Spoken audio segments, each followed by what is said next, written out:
Bueno, pues ahora queríamos hablar de Frank Drake, que falleció la semana pasada, el viernes, justo el día después de publicar nosotros el podcast. Seguramente no hay relación entre una cosa y otra, espero. Y bueno, falleció a los 92 años, y es una persona que realmente, iba a decir que fue muy importante, es que fue prácticamente quizás, o sea, el origen de todo lo que es SETI. SETI, ya saben, la búsqueda de inteligencia extraterrestre. Muchas veces se suele hablar en diferentes áreas, pues que fulanito fue el padre de no sé qué. Yo creo que pocas veces está tan justificado decir que alguien fue el padre de un campo, como en este caso fue Frank Drake, de todo este tema de la búsqueda de inteligencia extraterrestre. Es un poco una pena que mucha gente, eh, para mucha gente, quizás sobre todo para el público, eh, se, se le recuerde por la ecuación de Drake, famosa, probablemente la segunda ecuación más famosa de la historia, y que está bien, pero que era algo quizás más anecdótico que otra cosa, ¿no? Seguramente a Drake, por lo que hay que recordarlo, es por haber dado origen al movimiento SETI. Y bueno, puedo, si quieres comentar algo de un poco de biografía y demás. Es que se da la casualidad de que tenía yo programada una charla aquí en el Museo de la Ciencia, que en principio iba a ser el día 13 de este mes, sobre la historia de SETI y los tecnomarcadores. Pero que bueno, luego la pospusimos por otros factores al día 27. O sea que ya les emplazo que el día 27 estaremos aquí hablando sobre la historia de SETI. Héctor, Y ¿la charla la impartes tú? sí, Vale. sí, la daré yo. Hubiéramos querido tener a alguien mejor, pero salía muy caro y digo, bueno, pues yo lo hago más barato. Em, y claro, pues ahora con el fallecimiento de Drake, pues la voy a tener que reorganizar para centrarla más y hacer un poco de repaso a la figura de Drake, ¿no? Y un poco de homenaje. Entonces, por eso me había estado documentando un poco sobre el asunto, ¿no? Antes que nada, quería decir que lo que se dice siempre en estos casos, que además de un gran científico, parece ser que era una muy buena persona. La gente hablaba de él como que era muy caballeroso, muy benevolente, una persona muy amable siempre y muy atenta con todo el mundo, que es lo que se dice cuando alguien fallece, siempre. Pero tengo que decir que en este caso particular, además, yo lo había oído antes de que falleciera, ¿no? Yo no conocía a Frank Drake, pero sí conozco a varias personas que sí lo conocían de primera mano. Y era una persona, eso, muy, muy respetada y muy querida. O sea, la gente hablaba de él como que siempre estaba dispuesto a ayudar a todo el mundo, que siempre era una persona muy agradable de trabajar con él, incluso de charlar con él. Le interesaba mucho las ciencias. Cuando trabajaba como investigador, como profesor, pues siempre iba a estas tertulias de café y era además una persona que, claro, también por su edad y por todo lo que había vivido, tenía una cultura científica bastante amplia, ¿no? Y que era muy agradable el hablar con él. Entonces, bueno, quiero decir eso, ¿no? Que ya antes de fallecer yo había oído mucho esos comentarios. Yo creo que la razón por la que se puede decir que este hombre está en el origen de SETI de una forma muy marcada es porque, o sea, yo creo que hay tres grandes eventos que son los que dan origen al movimiento SETI en torno a 1960. Y esos tres eventos son la primera búsqueda con radiotelescopios de señales de otras estrellas, que la hace Frank Drake en 1960, la publicación del artículo de Cocconi y Morrison, que publican un artículo en Nature, que en aquella época era una cosa impensable. Nature ya era una revista de alto impacto, una revista científica muy importante, y publican un artículo, Giuseppe Cocconi y Philip Morrison, en el que se plantean cuál sería la forma idónea de comunicación entre civilizaciones, entre estrellas, ¿no? Y llegan a la conclusión de que señales de radio en la línea de 21 centímetros probablemente sería algo muy interesante a explorar. Y eso se publica en Nature. Entonces es como el primer gran artículo teórico, ¿no? Sobre SETI. Y De luego hecho, está Frank Drake, ¿no? Trata de realizar observaciones de esa línea gracias a este artículo, ¿no? No, en realidad fueron historias paralelas. O sea, Frank Drake, esto si quieres lo cuento luego en un poquito más de detalle, él comienza a preparar esas observaciones en el año 59 y habla con el director de su observatorio, Otto Struve, de que tenía esta idea y tal. Entonces, esas dos cosas fueron en paralelo y curiosamente aparecieron a la vez en el mismo año, ¿no?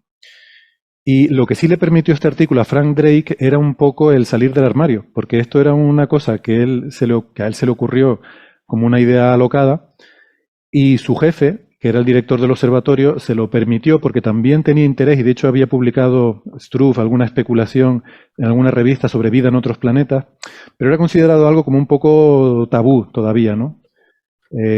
Estábamos en la época del auge del fenómeno ovni, había sido en los años 50, y todavía estaba como un poco mal visto, ¿no? Estaba un poco asociado con parapsicología y tal. Entonces el hecho de que un científico se quisiera poner a buscar extraterrestres, no sé. Cuando empezaron ese proyecto, Struve le dijo, bueno, vale, te dejo que lo hagas, pero con discreción, que no se entere mucha gente y en los ratos libres, ¿no? Y cuando sale el artículo en Nature, ya un poco eso les permite, pues eso, salir del armario, ¿no? Y ya empiezan, ya es cuando Struve dice, bueno, pues vamos a contar a la gente esto que estamos haciendo aquí, y lo empiezan a contar al mundo, ¿no? Y entonces cuando se empieza a formar ahí ese germen de otros científicos interesados en el tema que empiezan a contactar con él, con Drake, porque fue o sea, este primer intento tuvo mucha repercusión. Y es cuando ocurre el tercer evento, que ocurrió en 1961, que da origen a SETI, que es una reunión que hubo allí en el observatorio, el National Radio Astronomy Observatory, allí en el observatorio de Green Bank, donde trabajaba Drake. Una reunión de algunos de los científicos más prominentes que tenían interés en SETI y que se reunieron allí para discutir cómo había que afrontar ese problema, ¿no? Y que fue lo que se llamó la reunión de la Orden de los Delfines, por bueno, una serie de historias que un poco simpáticas, ¿no? Que podemos comentar luego. Pero la cuestión es que yo creo que son las tres patas que articulan el movimiento SETI, y que a mí me gusta mucho verlo así porque reúne un poco las tres vertientes de lo que es el método científico. O sea, está la parte teórica, que es el paper en Nature de Cocconi y Morrison, la parte observacional, que es la de Drake, de ir al telescopio y tratar de observar algo. Porque claro, a ver, esto de SETI se presta mucho a especular, y hay muchísima gente que ha especulado un montón, y porque ideas se nos pueden ocurrir a todos, ¿no? Y aquí yo confieso también que tengo mi parte de culpa, que también he publicado alguna especulación ahí un poco que tú dices, bueno, el papel lo aguanta todo, ¿no? Pero realmente el mérito de Drake es ir más allá del papel y decir, bueno, pero ¿qué es lo que hay que hacer la ciencia? Remangarse. La diferencia entre ciencia y filosofía es que la ciencia dice, bueno, vamos a experimentar, vamos a observar y vamos a buscar evidencia empírica, ¿no? Entonces, Drake fue el primero en remangarse, meterse en el barro y decir, vamos a escuchar y a ver si hay alguna señal por ahí, ¿no?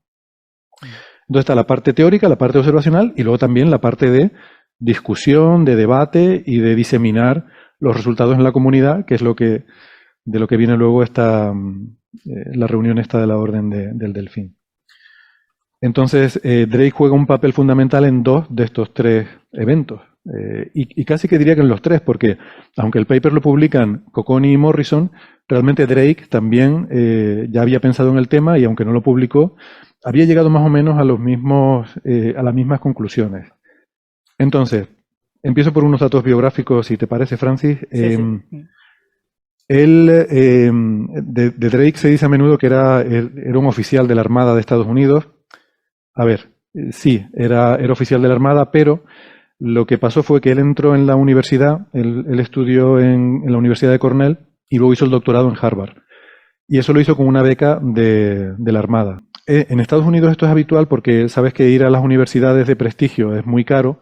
A las universidades estas como Cornell, bueno, Cornell no tanto, pero Harvard, por ejemplo, donde hizo él el doctorado, allí o realmente tienes mucho dinero o lo que hace la gente es buscarse becas para poder ir a estas universidades.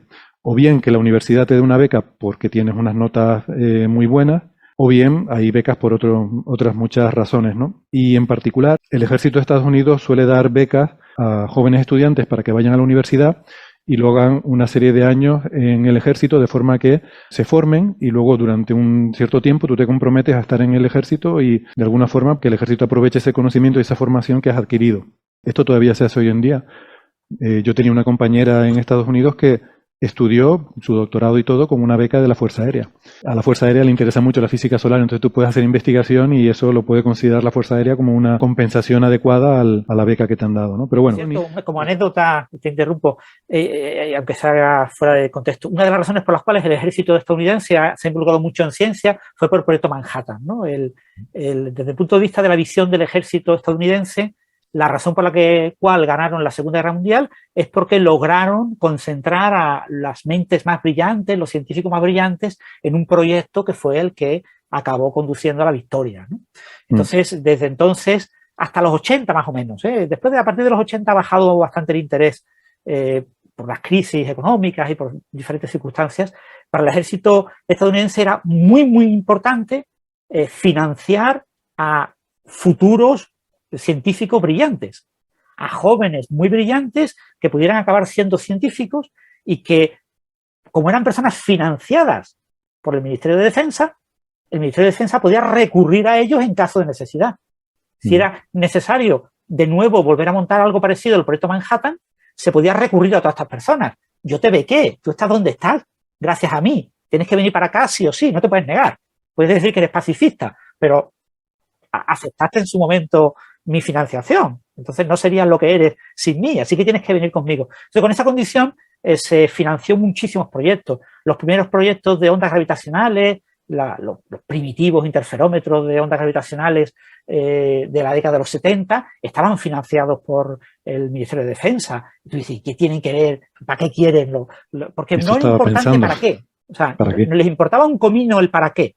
Yo necesito científicos para que cuando yo los necesite para un problema concreto, tener gente multidisciplinar que ataque ese problema concreto y que se vean obligados a trabajar para mí. Así que me importa un comino si son biólogos, si son geólogos, si son astrofísicos o si son físicos de partículas. Yo voy a necesitarlos a todos. Así que, y esa es un poco la idea por la cual el Ministerio de Defensa estadounidense ha financiado muchísima investigación a fondo perdido y ha sostenido en muchos campos en los que las grandes revoluciones experimentales requerían un salto tan grande, un nuevo instrumento que probablemente con toda seguridad, 100% seguro, va a fallar, no va a dar ningún resultado, va a ser gastar dinero inútil para nada, pues la única vía de financiación de muchos de estos proyectos fue el Ministerio de Defensa.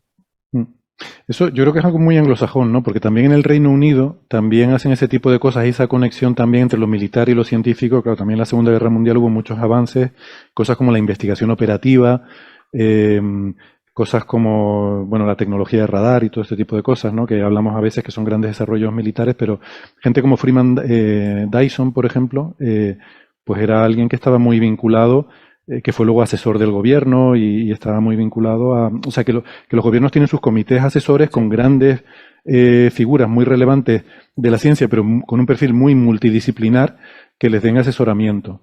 Pero digo, en Estados Unidos un caso especial... sí, es más porque todavía, la financiación en Estados Unidos ha sido enorme en este campo. Yo creo que lo que se pretende, o sea, no creo que haya una obligación contractual más allá de esos años, que efectivamente hay unos años en los que tú trabajas. Pero tienes el compromiso. No hay una obligación, pero ya tienes los contactos, es a lo que voy. O sea, ya conoces a alguien que conoce a, entonces, o sea, realmente no hay que subestimar el poder de los contactos. El conocer a alguien que conoce a, el tener un amigo, el decirte, oye, puedes venir, a lo mejor de 3, a lo mejor hay uno que no vienen si los llamas, pero otros 2 a lo mejor sí. Y con eso pues te compensa, ¿no?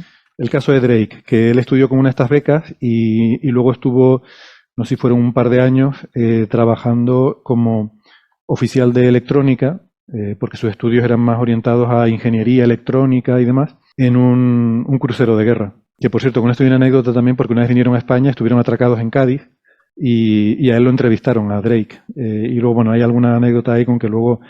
Cuando se enteraron, o sea, primero le hicieron la entrevista y luego cuando le pidieron los datos para, en fin, poner la rotulación y demás, pues, y si vieron que se llamaba Drake, pues no le hizo gracia porque por lo visto, bueno, le hizo gracia, le hicieron bromas, porque por lo visto con el pirata Drake, se ve que en el sur de España y en Cádiz todavía la gente guarda memorias bastante negativas sobre las fechorías del pirata Drake, ¿no? Él hace la tesis en Harvard y su directora de tesis es nada menos que Cecilia Payne. Esto es muy impresionante. Para mí, Cecilia Payne es una de las figuras más importantes, no solo de las mujeres más importantes en astrofísica, sino yo creo que la tesis de Cecilia Payne, hay gente que dice que es la mejor tesis doctoral del mundo, o la más importante de la historia, de toda la ciencia, y yo pues no estaría en desacuerdo con esa afirmación, ¿no? A pesar de que es muy, muy, muy bestia, pero yo sí creo que Cecilia Payne es quien hace que la astronomía pase de ser astronomía a ser astrofísica. O sea, es la persona que analizando las líneas espectrales que se habían descubierto a mediados del siglo XIX, es ella a principios del siglo XX quien las utiliza para determinar la física de las estrellas, de las atmósferas estelares, las temperaturas, la densidad, catalogar las estrellas en función de sus líneas espectrales, hace modelos muy simplificados, pero bueno, modelos simples de atmósfera porque necesita la densidad, la temperatura, etcétera, para poder interpretar estas líneas espectrales. Entonces es la primera vez que se comienza a hacer estudios cuantitativos de la composición química y de la física en las estrellas. O sea, lo que hace Celia Payne es alucinante. De hecho, es tan increíble que nadie se creía, incluso su director de tesis, no se creía en su trabajo, ¿no? Y tardó un tiempo la cosa en asentarse. Y bueno, hay por ahí incluso alguna historia de que fue después de que un hombre llegó a la misma conclusión, que entonces empezaron a hacerle caso y a ver que ella lo había dicho antes y tal, porque además este hombre, es que no recuerdo ahora, no recuerdo cómo se llamaba, le daba crédito a ella, ¿no? Decía, no, pero esto ya lo había dicho la doctora Payne y tal. Y bueno, tardó un poco realmente en llevarse todo el mérito, ¿no? De que le correspondía al trabajo que había hecho. Pero bueno, que Cecilia Payne fue la directora de tesis de Frank Drake. Y él estuvo trabajando un tiempo en Harvard en el observatorio con telescopios ópticos y luego ya pues se estableció en Green Bank con el tema de la radioastronomía porque a él le interesaba mucho la electrónica y en aquella época radioastronomía era electrónica, era ingeniería electrónica. Entonces, bueno, como decía antes, fue el que, un poco por iniciativa propia, inicia el proyecto OSMA en 1959, que es este proyecto de búsqueda de señales en otras estrellas. Luego cuento un poco más sobre eso. En 1961 es el anfitrión de esta reunión de SETI, de la Orden de los Delfines. Y luego, poco más tarde, se va a Arecibo y ocupa el puesto del director del radiotelescopio de Arecibo, que durante mucho tiempo ha sido el mayor radiotelescopio del mundo, ¿no? Y luego también ha sido una persona que no solo en SETI, sino lo que es METI, o sea, el METI es enviar mensajes a extraterrestres, pues también ha estado involucrado en las poquitas cosas así relevantes que se han hecho. Fue uno de los que, junto con Carl Sagan y la esposa de Sagan, Linda, hicieron las placas de las sondas Pioneer 10 y 11, ¿no? Que llevan estas placas grabadas por si algún día unos extraterrestres la encuentran. También el mensaje de Arecibo, también lo diseñó él, un mensaje de radio que se envió, que eso fue, bueno, un poco una ocasión festiva, más que una cosa científica seria, pero bueno. Lo que es el diseño del mensaje tenía su gracia. Y también en los años 70 participó en el diseño de los discos de oro que llevaban las sondas Voyager, que se lanzaron en el año 77. Y después ya en los años 80, en 1984, dejó la Universidad de Cornell y se fue como decano de Ciencias Naturales a la Universidad de California en Santa Cruz, UCSC. Entonces, bueno, eso es un poco el resumen biográfico. Hizo muchísimas cosas, sobre todo radioastronomía, es el campo en el que él era experto, hizo estudios de temas relacionados con púlsares, con nebulosas. Por cierto, cuando trabajaba en Harvard llegó a descubrir una nebulosa, creo que es la primera vez que se descubría una nebulosa alrededor de una estrella, pero esto era usando fotografías, ¿no? Pero bueno, su jefe lo mandó un poco a paseo porque dice que no se creía eso, que seguramente estaban mal reveladas las fotografías y que por eso le había salido aquello borroso. Pero no, era real, había una nebulosa porque seguramente estas estrellas evolucionadas, como hemos hablado a veces de Betelgeuse, ¿no? A veces se rodean de gas y polvo. Hoy en día sabemos que es algo relativamente habitual, ¿no? Francis, interrúmpeme cuando quieras, porque si no, yo puedo ponerme aquí a hablar y dar una conferencia, sí, pero no, tampoco es el tema. Eso, ¿no? Es una de las grandes personas y sobre todo eso que es muy conocido, ¿no? Que Drake, gracias al impacto que ha tenido la astronomía desde la década de los 80, ¿no? En los medios, ¿no? No solo series de televisión como Cosmos, sino también en cantidad de prensa, no solo revistas de divulgación científica, en cantidad de medios generalistas. La belleza de la astronomía ha hecho que la astronomía aparezca habitualmente en titulares, ¿no? Y siempre que se hablaba de extraterrestres, de posible vida fuera de la Tierra, siempre se mencionaba a Drake, entre comillas, su ecuación, sus estimaciones, en relación a la paradoja de Fermi. O sea que Drake es una persona que es muy popular en el público general. Yo creo que no solo es conocido entre los aficionados a la astronomía, sino que es conocido por mucha más gente. Bueno, voy a empezar primero hablando un poco de la reunión entonces de esta de 1961 de Green Bank, porque ahí es donde debuta la ecuación de Drake, ¿no? Y donde comienza su recorrido. Y esta es una reunión que fue muy importante. Lo que pasó en aquella época es que se daba también un contexto en el que ya Drake estaba pensando en este tipo de cosas, había algunos científicos también que pensaban en estas ideas.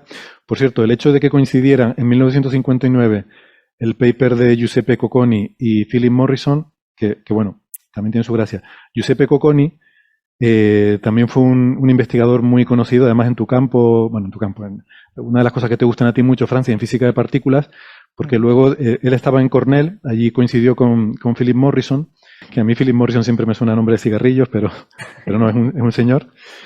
Philip Morrison había trabajado en el proyecto Manhattan, construir la bomba atómica, y después de eso estaba allí en Cornell haciendo astrofísica, porque él realmente era astrofísico de formación. Y por cierto, Morrison decía que, bueno, Cocconi era físico de partículas. Después de esto, se fue al CERN, él era italiano. Trabajó, en principio fue uno de los que empezó a trabajar en lo que era el sincrotrón de protones, que fue una especie de precursor de lo que es hoy el LHC. Y luego Cocconi fue director científico del CERN. Una figura muy importante. Morrison decía que Cocconi era un genio. Y Morrison, anécdota irrelevante, Morrison había sido compañero de despacho de Feynman. A mí me encantan todas estas conexiones. Hoy en día hay decenas de miles o hay millones de científicos, pero en aquella época no había tantos, ¿no? Y es fascinante ver todas estas conexiones, sobre todo gente de tanto nivel.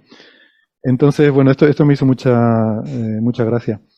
Lo que les estaba diciendo es que las conclusiones de ese paper de Cocconi y Morrison, también independientemente, Drake, junto con su jefe, Otto Struve, que era el director del observatorio, habían llegado también a conclusiones similares y ya estaban preparando el proyecto OSMA para observar en esta línea espectral, ¿no? Y esto me hace mucha gracia porque vi estos días en un artículo de un investigador que se llama Paul Chug, que dice que eso es un ejemplo muy elegante de lo que él llama el principio de paternidad, que dice que cuando una idea está lista para nacer, busca progenitores. Y que en aquella época estaba la cosa ahí un poco flotando en el ambiente, ¿no? Y, o sea, que aunque lo vemos como qué casualidad que justo estas cosas se dan en el mismo año, además, ¿no? Pues que, bueno, era algo que tenía que ocurrir tarde o temprano. La radioastronomía ya era una disciplina madura y empezaba a existir un interés serio.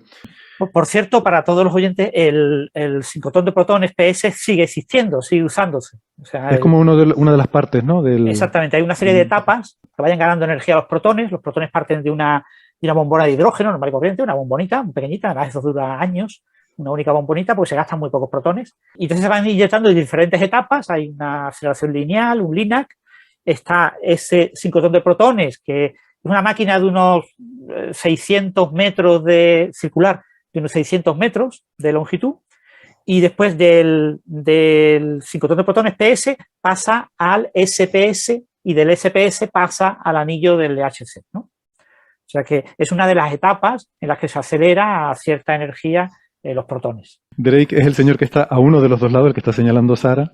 El otro es Stephen Dick, que es el que escribió un artículo sobre él. Ahora sí, ya pasamos a hablar del tema de la reunión. En aquella época, la Academia Nacional de las Ciencias de Estados Unidos, de las ramas que tenía, era lo que se llama el Space Science Board, que es como el panel de ciencias del espacio. La Academia le había asignado la tarea de explorar la hipótesis de vida extraterrestre. ¿Cuánto de serio podía ser eso científicamente, no? Y además estaba en una época en la que había como mucha paranoia, porque todo lo que tú estuvieras haciendo, si no lo hacías, es posible que los soviéticos lo estuvieran haciendo. Entonces, cuando alguien quería proponer una idea científica así medio rara, le decías, oye, pero cuidado, que si no lo hacemos nosotros, a lo mejor lo hacen los soviéticos. Entonces, claro, eso ya inmediatamente te abría muchas puertas, ¿no? Efectivamente, se sabía que los soviéticos tenían mucho interés en la astrobiología y, claro, no se sabía realmente cuánto. A todo esto hay que decir que en paralelo había también un programa SETI soviético, pero era mucho más pequeño y de eso sabemos bastante poco porque era muy opaco, ¿no? Casi todo lo que sabemos es porque Sagan era muy de cruzar el telón de acero y trabajaba mucho con científicos soviéticos y, bueno, trabajaba mucho, no, pero intentaba por lo menos estar en contacto con los soviéticos. Pero esto le trajo problemas, ¿no? Por lo que he leído en alguna... Sí, esto le trajo problemas con la administración Reagan. Esto y que se oponía también al proyecto Guerra de las Galaxias. Había un proyecto para una secuela de Cosmos que se llamaba Nucleus, que estaba ya, incluso había comprado, la cadena ABC había comprado los derechos y habían empezado a trabajar en ella. Aquí en la exposición que hicimos de Cosmos tuvimos algunas ilustraciones que se hicieron para esa nueva serie documental de Sagan. Voy a decir Sagan y Sagan indistintamente porque a veces me sale una forma de otra, pido disculpas. Sagan es más parecido al original, Pero aquí en España siempre se dice Carl Sagan y entonces es como, hay un poco esa dualidad. Total, que nos quedamos con las ganas de ver cómo hubiera sido Nucleus, ¿no? Era un documental, una serie documental sobre la energía atómica, que iba desde uso, en fin, desde la ciencia hasta el uso civil, hasta la posibilidad o hasta el uso armamentístico, ¿no?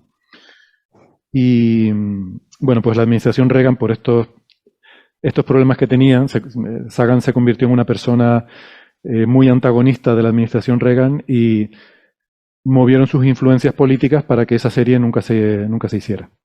Qué pena. Y nos quedamos sin ella. Bueno, pues entonces, bueno, de lo que sabemos sobre todo del programa estadounidense, bueno, occidental, digamos, ¿no? Del soviético sabemos muy poquito. Ahora sabemos que era pequeño, pero en aquella época no se sabía.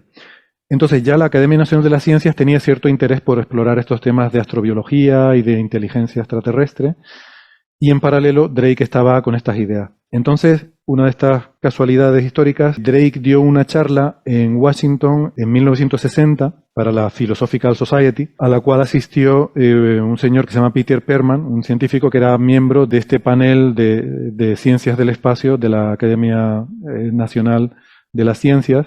Le impactó mucho porque allí Drake contó el proyecto OSMA, las observaciones que había estado haciendo, y entonces esto les impactó porque es justamente lo que ellos estaban preguntando, si esto se podía hacer algo así. Y entonces ahí Perman fue a hablar con Drake y le dijo, oye, ¿tú cuánto de serio crees que es esto? Y Drake le dijo, mira, ni idea, yo estoy haciendo estas cosas, pero no sé si esto puede llegar a buen puerto o no. Entonces le dijo, mira, nosotros vamos a poner financiación y vamos a organizar una reunión para que vengan científicos de diferentes áreas para discutir qué se puede hacer con esto. Y entonces así fue como surgió esta reunión, ¿no? La sponsorizaba la Academia Nacional de las Ciencias y la organizaban en Green Bank, Frank Drake y su jefe Otto Struve. Lo cual quiere decir que la organizaba Frank Drake y su jefe pues daba el discurso de bienvenida, que es lo habitual en estos casos, ¿no? Entonces esa reunión pues acabó siendo muy, muy famosa en la historia de SETI y en ella participaron 10 investigadores. Y siempre dicen, no, había 10 investigadores y parece como que hubiera sido un número mágico que dije, no, tiene que haber 10, ¿no? Porque es un número así como muy redondo. Y como suele pasar con casi todo, las cosas son mucho más mundanas que todo esto, ¿no? Struve le dijo que ellos en la sala de reuniones tenían capacidad para 30, entonces que mejor no invitar a mucha gente. Drake le dijo a Perman que íbamos a intentar hacer una reunión para 20 y pico personas, y ellos empezaron a llamar gente más o menos que conocían, tirar de contactos, que a su vez estos llamaran a otros y tal. Pues hubo como 20 y pico que mostraron interés, pero al final apuntarse, se apuntaron 12, y de esos 12 a última hora se cayeron 2, que fueron Cocconi, que en principio estaba invitado y había aceptado, pero luego a última hora dijo que no podía ir, y también Lederberg, que era un colega de Sagan, que también era parte de este panel, y al final pues tampoco fue, y se quedaron en 10, pero no porque fuera un número mágico ni nada de eso, ¿no? Pero sí que es bonito porque la composición del panel que se reunió ahí acabó siendo muy interdisciplinar también, pero eso sí, gente muy potente, ¿no? Que es lo que digo, que en aquella época este tipo de preguntas llamaban la atención de algunas de las mentes más importantes. Por cierto, no he mencionado que a todas estas también, más o menos por esta época, también estaba Freeman Dyson por ahí diciendo cosas. Su famoso artículo de las fuentes infrarrojas artificiales es también del año 60, el artículo de Dyson. Lo que pasa es que esto iba por otro camino, ¿no? Dyson, como era tan visionario y tan adelantado de su tiempo, ya está hablando de otros tecnomarcadores, que es algo que quedó ahí un poco en el olvido y que ahora se está empezando a plantear en los últimos años. Pero esto es como otra rama diferente.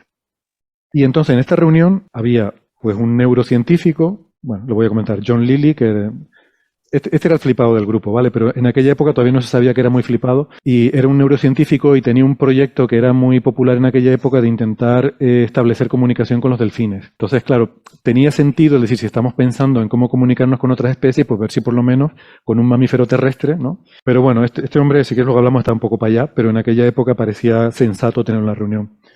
Estaba Philip Morrison, estaba Melvin Calvin, que era un químico, y además, otra anécdota curiosa, Melvin Calvin recibió la llamada de Estocolmo para decirle que le daban el premio Nobel de Química mientras estaba en esta reunión. Tuvo que haber sido curioso. Estaba, Dana Atchley, que era el presidente de una de las grandes empresas, se llama Microwave Associates, la empresa todavía existe, una empresa de comunicaciones por radio. Estaba el fundador de Hewlett Packard, Barney Oliver, que era experto en, iba a decir en supercomputación, pero bueno, hoy en día diríamos computación, porque bueno, lo que había en aquella época, estamos hablando de 1960, pero era también experto pues en ingeniería electrónica y ese tipo de cosas, ¿no? Ya les digo, en aquella época radio, o sea, comunicaciones por radio era todo electrónica. Estaba Su Shu Huang, que era un científico planetario también bastante relevante. De hecho, fue la persona que acuñó el término zona de habitabilidad. Hoy en día, cuando hablamos de planetas en zona de habitabilidad, pues ese término lo acuñó esta persona. Era de los primeros que empezaba a plantearse en los requisitos que tendría que cumplir un planeta para que tenga las condiciones adecuadas para la vida. Y bueno, luego estaba pues eso, Struve, estaba Carl Sagan, que en aquella época tenía 27 años, era un postdoc joven, había terminado la tesis hacía poco, yo tenía 4 años de postdoc o algo así, pero ya era una figura, es lo que yo digo cuando hablo de Sagan, ¿no? Que pensamos que se hizo famoso en Cosmos en 1980, pero este tío ya llevaba una trayectoria. Su tesis doctoral hablaba sobre geología planetaria más bien, de la Luna, de Marte, etcétera, pero con una perspectiva astrobiológica, ¿no? De hecho, había un capítulo que era sobre perspectivas de vida en otros planetas, o sea, era un tema que ya él, desde la tesis, se notaba que le interesaba mucho, ¿no? Y esos fueron los miembros de esa reunión, ¿no? Entonces, el primer día, 1 de noviembre. Bueno, otra cosa curiosa, se reúnen el día de Halloween. Alguien podría parecer, bueno, pues una cosa mística con todo esto sobrenatural de los aliens y tal, tiene sentido. Pues no, como todo. La reunión se iba a hacer en primavera, pero la cosa se le fue retrasando, lo típico. Uno que no podía un día, otro que no podía otro día y tal. Luego les pilló el verano y lo típico, pues no, pues ya lo dejamos para después del verano. Y después del verano, pues acabó siendo finales de octubre, principios de noviembre.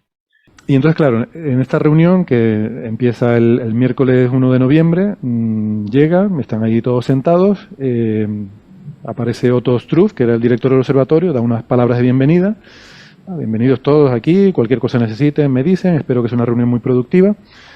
Y le pasa la palabra a Frank Drake, que era el organizador. Entonces, Frank Drake, antes de abrir la boca, se va a la pizarra, coge una tiza y empieza a escribir en la pizarra. Y empieza a escribir pues N igual a R estrella, F, P, N, E. Y mientras va escribiendo, ¿no? Pues los demás empiezan con murmullos y con risitas y con tal, y dice alguien, bueno, pero ya has resuelto el problema. Entonces dice Frank Drake, dice, bueno, dice, no, el problema no está resuelto, no tenemos ni idea, pero esto es lo que tenemos que discutir. Y entonces pone la famosa ecuación de Drake. ¿Qué es la ecuación de Drake? Pues realmente lo que es la ecuación de Drake es una factorización de la ignorancia. Factorizar es dividir las cosas en factores, ¿no? Entonces él dice, el número de posibles civilizaciones en la galaxia es igual. Aquí esto depende un poco, ¿no? Porque al final esta ecuación quien realmente la ha popularizado fue Sagan en sus libros de divulgación y sobre todo en Cosmos. La mayoría de la gente conoce la ecuación de Drake por Cosmos. Sagan la cambió un poquito. Esta ecuación ha sido luego muy torturada a lo largo de la historia, ¿no? Y el primer fue Sagan. Sagan la cambió un poquito para simplificarla, o sea, para hacerla más fácil de entender. Pero bueno, originariamente, como la puso Drake, era una ecuación de estado estacionario, que dice, en un momento dado, el número promedio de civilizaciones inteligentes en la galaxia, pues depende de qué? Del ritmo de formación estelar, cuántas estrellas se forman, cuántas estrellas de tipo solar, porque ellos estaban pensando en planetas tipo terrestre en torno a estrellas de tipo solar. Entonces, cuántas estrellas de tipo solar se forman cada año, o sea, esto es por unidad de tiempo, y luego una serie de factores, cuántas estrellas tienen planetas, cuántos planetas en zona de habitabilidad hay en cada estrella, cuál es la fracción de esos planetas en zona de habitabilidad donde se llega a desarrollar la vida, cuál es la fracción de esos planetas en los que se desarrolla la vida, en la que esa vida llega a ser inteligente, cuál es la fracción de esas formas de vida inteligente que llegan a desarrollar radiotelescopios o tecnología de radio para comunicarse con nosotros, y por último la L. ¿Cuánto es la duración? Claro, el primer factor es número de estrellas por unidad de tiempo, o sea que al final tienes que multiplicar por un tiempo también para que se te cancelen los tiempos y te quede una ecuación de estado estacionario. La L, ¿cuánto es la duración de una civilización tecnológica? ¿Cuánto tardan en desaparecer? Entonces, bueno, eso es lo que es la ecuación. ¿Qué es lo que quería dar a entender con esto? Es decir, tenemos que discutir todos estos aspectos. El problema de SETI depende de astrofísica, depende de geología planetaria, depende de biología, depende de química, depende hasta de sociología. Pero no tenemos sociólogos. Esto fue una cosa que dijo. Si aquí no hay ningún sociólogo, a lo mejor para futuras reuniones sobre estos temas habría que invitar también a sociólogos. y lo que hizo fue separar el problema en cada una de sus partes constituyentes.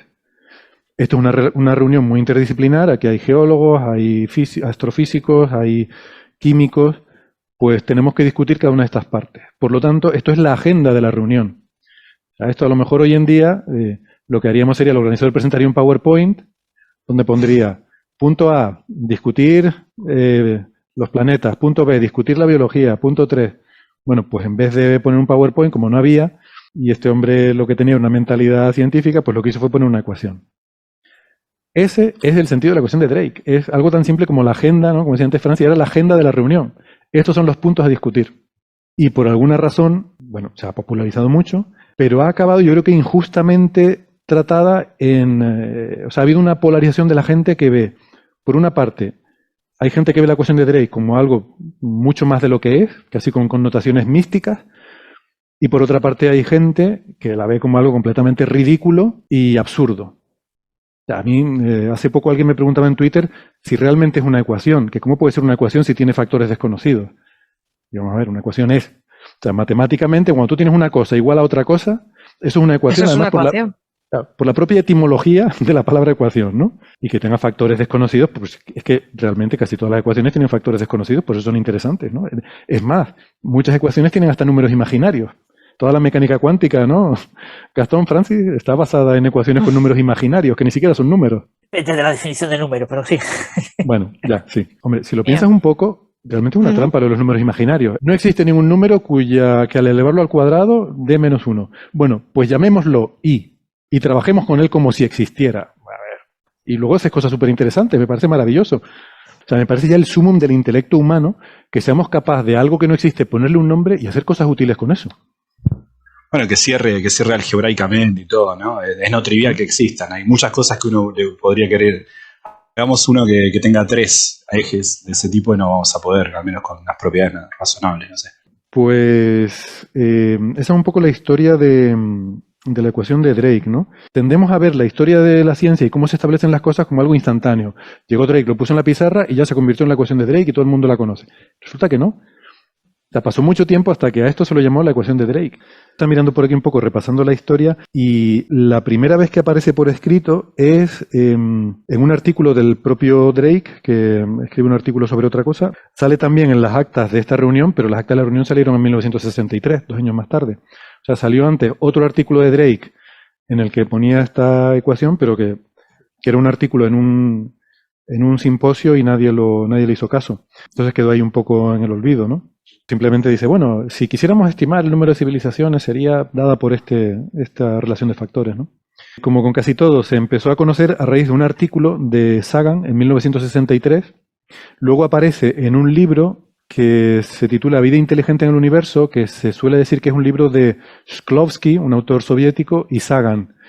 Pero en realidad Sagan lo que hace es coger el libro del soviético, lo traduce al inglés y le añade capítulos suyos, o sea, una extensión, ¿no? Pero bueno.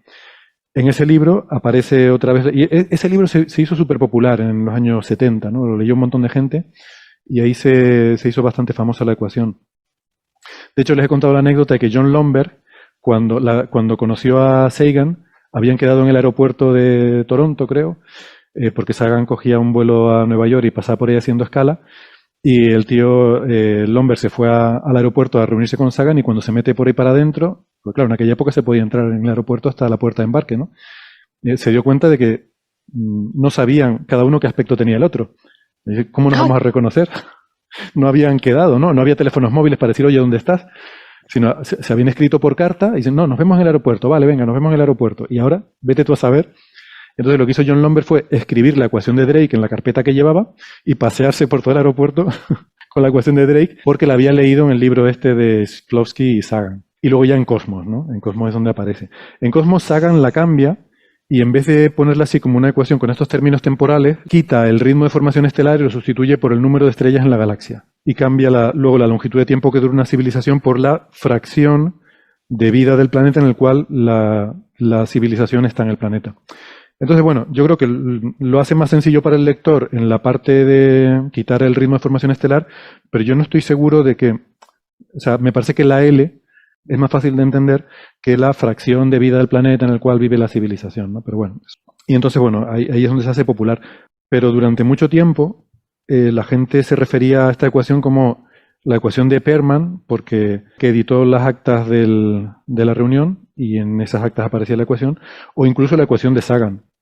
A pesar de que Sagan siempre, incluso en el artículo de 1963, siempre decía, esta ecuación la puso Drake en la reunión de no sé qué y no sé cuánto, ¿no? Pero claro, como es el famoso, pues la gente le da todo el mérito siempre de todo, ¿no? O sea, lo que me parece que da fe de realmente la visión que tenía Drake de todo el campo es como, primero, hizo una clasificación muy buena de todas las incertidumbres y un reparto muy bueno del trabajo, pero además como con el tiempo estamos yendo, y seguramente iremos yendo de izquierda a derecha resolviendo la ecuación de los factores de la ecuación de Drake. En aquella época, en 1961, solo se conocía el primer factor, el ritmo de formación estelar, que era del orden de una estrella de masa solar por año en la galaxia. Ese es el ritmo al que se forman estrellas. Esa era la parte más astrofísica y era la única que era conocida.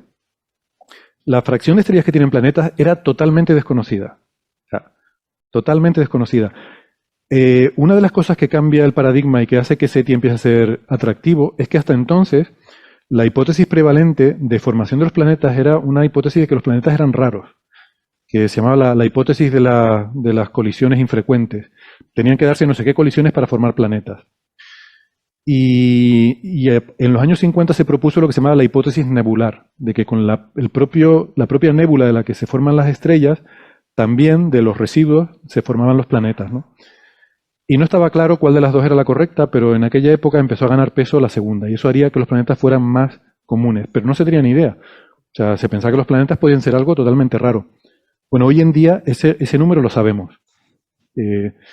A partir de 1993-94 se empezaron a descubrir los primeros exoplanetas. Hoy en día ya tenemos estadística y ese número es bien conocido. Luego, el número de planetas en zona de habitabilidad es el siguiente factor. Ese ya empezamos a tenerlo también. No diría que tenemos un conocimiento preciso, pero sí una buena estimación. Bueno, en los próximos años, sobre todo con la misión TESS, que vayamos teniendo una mejor cobertura estadística de los planetas en estrellas cercanas, seguramente podremos afinar mejor ese factor. Luego, el de fracción de planetas en los que se origina la vida, ese no sabemos, pero es el gran objetivo de la astrofísica para las próximas décadas, el poder encontrar vida en otros planetas, y eso nos puede dar una estimación de ese factor. Y luego ya los otros tres términos, pues probablemente lo normal es que haya un salto ya a partir de ahí, no sé cuándo los podremos ir conociendo, ¿no? El último factor será imposible que lo detectemos nosotros, probablemente. Sí. Pues la duración de nuestra propia civilización tecnológica. Claro. Claro. Lo sabremos al final. O sea, Al final, cuando digamos, nos vamos a la porra, pues espera. el último Vamos artículo, a resolver la ecuación. el último paper en la historia de la humanidad será el valor de L es... Era, sí. El valor de L era tanto. Por cierto, otra anécdota es que, bueno, en la reunión esta, la conclusión a la que llegan es que, bueno, todos estos factores son muy inciertos, pero tenían esperanza, son todos factores entre 0 y 1, y tenían esperanza de que en las próximas décadas se fueran avanzando y se fueran resolviendo por lo menos los 4 primeros, ¿no? Pero sí creían que se podían poner estimaciones para estos factores y que más o menos, orden de magnitud arriba o abajo, te podría dar un número n. Salvo por L. L, ese último factor, ¿cuánto duran las civilizaciones? Había debate, estamos hablando en plena Guerra Fría, donde prácticamente la gente temía que, mira, en cualquier momento aquí hay una guerra nuclear a gran escala y se acaba la humanidad. Hoy en día no nos da tanto miedo eso, no sé por qué, pero en los años 80 asustaba mucho y en los 60 todavía más. Y aquí estaba... Con el reloj de fin del mundo y aquello... Sí. Y aquí en esta reunión estaba Morrison, que había trabajado en el proyecto Manhattan. O sea, el tema de la guerra atómica estaba muy presente, ¿no? Entonces, había como dos bandos, ¿no? Los que sostenían que las civilizaciones duran desde que tienen tecnología para hacer radiotelescopios hasta que se extinguen, duran décadas o un siglo, y otro bando que pensaba que podían durar millones de años. Entonces, claro, según tú pongas lo que realmente te cambia el resultado final de la ecuación es ese factor. O sea, los otros no son tan importantes. Y eso quedó como la gran conclusión de la reunión. O sea, al final, todo esto es muy científico, pero la clave es sociológica. El cuánto dura una civilización, cuánto tarda en autodestruirse o en vivir en armonía con su medio ambiente, que es un factor más sociológico, es el que al final es la clave entre que haya muchísimas millones de civilizaciones y por tanto puede haber cierta esperanza de poder contactar, o que no, porque si las civilizaciones duran 100 años, el número se te queda en 4 o 5, y si hay 4 o 5, olvídate. La galaxia es tan grande que no puedes contactar con nadie. Solamente como nota al pie, ¿no? Bueno, un poco lo estás diciendo, pero la relación entre... Para ese tiempo no es que podemos decir algo, como bien dicen ustedes, no lo vamos a saber nunca, salvo el último minuto, pero podemos poner cotas, grosso modo, ¿no? En el sentido de que de alguna forma también se relaciona con la paradoja de Fermi, de por qué no vemos civilizaciones que hayan avanzado tecnológicamente mucho, ¿no? Porque el universo hace mucho que es como es. Entonces podríamos estar viendo imágenes de civilizaciones que ya no existen, pero que estuvieron allí alguna vez y que no eran tan distintas a nosotros, porque una civilización, la vida en la Tierra pudo haber empezado 100 millones de años antes, en otro planeta. De alguna forma uno puede poner cierta cota ingenua a cuánto puede vivir una civilización tecnológicamente capaz sin destruirse a sí misma, ¿no? Porque si no habría por ahí otras. Siendo natural y pensando que esto podría pasar en cualquier lado, Sí. hay cierta cota, ¿no? Hay también otros argumentos basados, por ejemplo, en el principio copernicano, ¿no? A mí me gusta mucho, aquí lo hemos discutido alguna vez, el argumento de Gott, que creo que me quedo un poco solo en la defensa de esto, porque normalmente el resto de gente con la que hablo suele considerarlo una tontería, pero a mí me gusta, ¿no? Y si eso tuviera algún mérito, argumentos como el de Gott, pues nos quedaría al 95% de probabilidad, caramba, no me acuerdo de la estimación, pero creo que era como algo así como entre 5.000 y 8 millones de años, o algo así. Sería el valor de L. Simplemente por el hecho de asumir que no vivimos en un momento especial de la historia, considerando cuántos seres humanos han vivido hasta ahora y que tú no estás ni en el 5% inicial ni en el 5% final de toda la distribución de seres humanos que van a vivir a lo largo de toda la historia. Pero Yo lo que bueno, no entiendo de ese argumento es que ese argumento se le pudo haber ocurrido a una persona hace 2 millones de años, no a una persona, porque no había personas, pero a un monito parado. Y estaría mal para él, pero está bien para mí. sí, él lo discute eso en el paper. Dice, es posible que alguien en el 5% inicial hubiera pensado en eso, pero esa persona estaría equivocada porque está en el 5% inicial. Por eso el argumento es válido al 95%. O sea, no tienes la certidumbre completa porque tú podrías estar en el 5% inicial. Bueno, de hecho, a ver, si es el 95% es que puede estar en el 2,5% inicial o el 2,5% final. Entonces, puedes cambiar las cotas y hacerlas más amplias para que tu certidumbre sea mayor, pero entonces pierdes información, ¿no? Esto es como en mecánica cuántica, ¿no? Si tienes más información de una cosa, la pierdes de la otra. Total, que cuando terminó la reunión, fue miércoles y jueves, y el viernes, pues en la clausura, el director Otto Struve propuso un brindis para terminar, y a ver si tengo por aquí las palabras porque me hizo mucha gracia, dijo, el brindis, concluyó la reunión diciendo, por el valor de L, ojalá resulte ser un número muy grande. Me parece maravilloso. Pero esto da una idea que realmente es la conclusión a la que llegaban, ¿no? De que el valor de L era lo más importante en la ecuación. Y Héctor, ¿tu fuente para esta historia? ¿Qué es? ¿Un libro? ¿Algún artículo? Pues he rebuscado en muchas cosas, la verdad. Si quieres las puedo poner, de hecho las pondré en el doc. Vale. Pero algunos de los artículos no tengo el enlace, son que me han enviado copias de gente que tiene el PDF y me la han enviado. Vale. Y las puedo subir a la web, digamos, donde ponemos las referencias, ¿no? Vale. Sí, quería saber lo del tema del libro porque ya hay varios libros sobre la ecuación de Drake y entonces no sabía si habías extraído de algún libro concreto, ¿no? Porque yo he estado ojeando ahora algunos índices, etcétera, y en general no suelen hablar mucho de la conferencia. No, la conferencia lo vi, hay una tesis, pero que no me he enterado mucho del contexto de la tesis, ¿no? Pero hay como una tesis doctoral de una persona que hacía la tesis sobre la reunión esta de 1961 y las implicaciones sociológicas. Entonces se centra mucho en explicar el contexto, entrevistó a los participantes y tal, pero es como una tesis, no sé, de algo de sociología o algo así. No miré mucho el contexto, pero bueno, ahí ponía las referencias, ¿no? De las cosas que contaba también. Y mucho de esto está sacado, supongo que también de las actas, que las escribieron entre Lederberg y Pirman, que ellos, como cualquier reunión, pues, aunque sea de 10 personas, pues también hicieron unos proceedings, ¿no? Unas actas, y también se habla de estas cosas. No sé, esta es un poco la historia, sin más, de esta ecuación. O sea, ni es ninguna historia mística, ni es tampoco un disparate o una chorrada. O sea, la ecuación formalmente es correcta. Otra cosa es que efectivamente, pues seguramente nunca sabremos todos los parámetros, ¿no? Pero aún así se pueden deducir cosas interesantes, como que es muy importante cuánto vamos a vivir y cuánto viven las civilizaciones. Hay también otra anécdota, ¿no? Por esto que decía de que a veces vemos la historia como, o sea, que las cosas se van asentando poco a poco, como esto de la ecuación de Drake, llamar la ecuación de Drake, ¿no? Que tardó muchos años antes de que, hasta que la gente la empezó a llamar ecuación de Drake. En el artículo donde Drake por primera vez la usa, que es de 1965, me encanta porque la introducción de este artículo tiene un lenguaje incluso un poco moderno, en el sentido de que habla de la aparición de organismos en otros planetas, habla de astrobiología, bueno, exobiología, como decían ellos.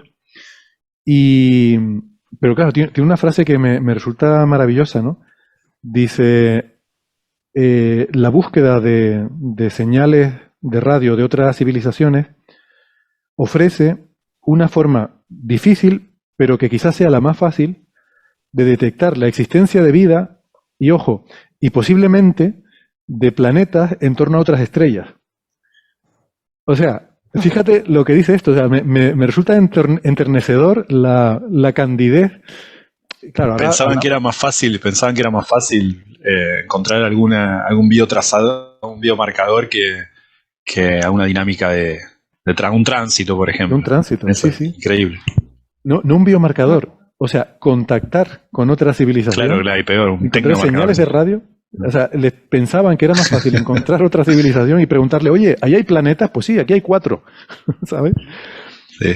Pensaban que era más fácil. Marcianos quizá encontremos, ahora un pedazo de planeta no.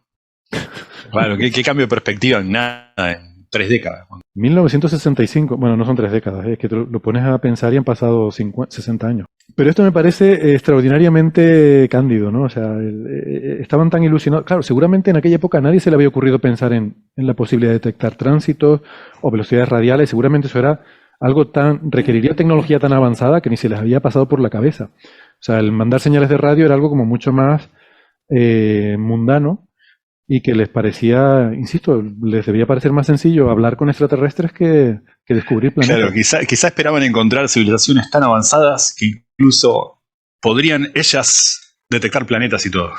Sí, porque aquí dice que contactar con otras civilizaciones además te daría la posibilidad de acceder a sistemas ecológicos totalmente nuevos, ¿no? O sea, como pensando en que esos extraterrestres nos iban a contar cómo es la biología en su planeta. O sea, que ya no solo, es que flipante, no solo estás pensando en contactar, sino en entenderte con ellos y en poderte comunicar hasta el punto de mandarles la Wikipedia, ¿no? Ida y vuelta. No sé, quiero decir que esto refleja y esta gente no son tontos, o sea, esta gente que estaban al día de la ciencia de su época, de lo último que había, ¿no? Y esto nos da una idea de cómo cambia la perspectiva en muy poco tiempo, ¿no? Aunque sean 60 años, es muy poco tiempo. O sea, esto a un astrofísico moderno le parece un disparate, pero bueno, detectar planetas, eso está tirado. Hoy en día está tirado. Pues no sé si quieren comentar más cosas. Yo les emplazo a la charla, ya les digo, el 27 de septiembre, creo que es un martes, aquí en el museo. Por supuesto, estará en streaming en el canal de Museos de Tenerife.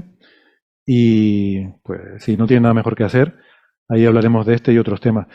Me repetiré muchas de estas cosas, lo siento, pero bueno, contaré también algunas otras cositas sobre SETI que no están relacionadas con Drake y si da tiempo, pues hablaremos también un poco de la versión moderna y cómo se relaciona con Dyson, ¿no? Que aquí lo hemos dejado fuera porque hemos estado hablando solamente de radio, pero luego está la otra rama que empieza Dyson por ahí, se quedó ahí, ya nadie más hizo nada y hace unos pocos años se ha empezado a recuperar. Así que vamos por ahí. ¿Algo más sobre SETI? Si no, pasamos de tema. Se me ha hecho corto. Es que a mí me encanta hablar de esto. El tema del paper de Cocconi y Morrison, fundacional de SETI, se origina porque estaba Cocconi visitando las instalaciones de un colega que había hecho un experimento para producir rayos gamma y se le empezó a meter en la cabeza la idea de que eso, los rayos gamma, era algo tan energético y tan sofisticado que igual debería ser la forma con la que se comunicarían las civilizaciones avanzadas. Entonces, en una pausa de café se lo comentó a Morrison y empezaron a discutir entre los dos y así es como empezó el paper. De De hecho, si no me equivoco, los Gamma Ray Bursts se descubrieron por casualidad con satélites que estaban originalmente pensados para detectar formación de bombas atómicas en una parte de nuestro planeta, pero cuando miraban para otros lados veían que alguien está fabricando algo en otra parte del universo y se dieron cuenta que no. Sí, el último término de la ecuación de Drake, esa L famosa que les decía que es el tiempo que duran las civilizaciones y por el que brindaba Struve y que ojalá se alarga, preguntaba si ese término representa el gran filtro o un conjunto de los grandes filtros que, bueno, parecería que llevamos mal y vamos así, así, etcétera. Quería sacar esto porque hay cierta confusión con este tema, ¿no? Lo del gran filtro a veces ha aparecido así en titulares porque, bueno, es algo de lo que se habla a veces en el contexto de estas especulaciones y sale a veces con ciertas connotaciones un poco ominosas, como sugiriendo un destino oscuro para la humanidad. Quizás hay algo, un gran filtro que va a venir y nos va a cortar y hasta aquí has llegado, y es una especie de espada de Damocles que pende sobre el futuro de las civilizaciones, ¿no? Realmente no es eso, sino que el gran filtro se habla en el contexto de la paradoja de Fermi, que antes la mencionó de pasada Gastón, pero la paradoja de Fermi suele estar bastante mal entendida. Hay una versión que es la versión popular, según la cual la paradoja de Fermi es ¿por qué no hemos detectado extraterrestres si tan abundante es la vida? Pero esa no es la formulación original de Fermi. Lo que dijo Fermi originariamente, se hizo un calculito de servilleta y dijo, vamos a ver, si en el momento en el que una civilización desarrolla la capacidad de viajar a otras estrellas, estamos hablando de viajes sublumínicos, no estamos pensando en ciencia ficción. Digamos que tú haces un cohete que puede ir a Alpha Centauri aunque tarde 500 años, ¿vale? En el momento que tú haces eso, tú puedes ir, llegar a los planetas de otra estrella, te asientas allí, estás allí, yo que sé, un siglo, y luego a partir de ahí vas a otras estrellas, ¿no? Tú imagínate que desde un planeta se colonizan 4 de estrellas vecinas.